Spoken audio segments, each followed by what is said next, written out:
You don't have to wait for a big event to become a hero. A simple act of kindness can go a long way. Just ask a Mesa man getting lots of love from the community for his sick wife after thieves strike.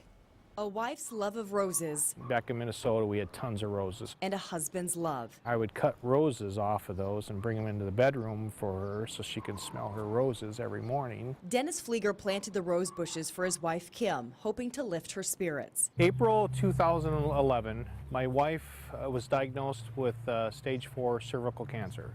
And then April of 2013, they determined that the cancer spread to her brain. While Kim is in the hospital fighting the cancer and battling seizures, last week, Dennis found himself in a different kind of fight. I got up in the morning to water the plants and the roses and noticed that there's holes in the ground. Somebody took out the rose bush by the street and then the middle red rose. Angry and frustrated, Dennis made a sign. Thank you for whoever has stolen the rose bushes. They were for my wife who was recovering from cancer.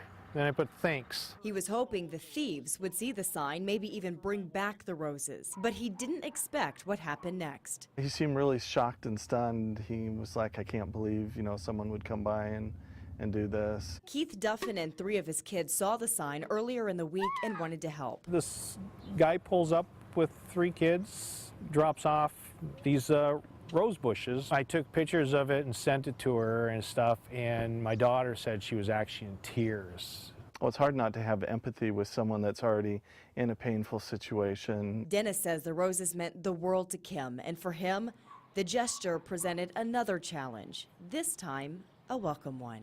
I mean, I'm not much of a crier, but when the guy gave them to me, it was like it was just tears in my eyes because I can't believe what people are doing, just for a sign. That's so amazing. Get this, though. Keith and his kids haven't been the only ones who've dropped off roses. In fact, Dennis tells us that he's received cards, letters, gifts, and more than a dozen rose bushes since he put up that sign.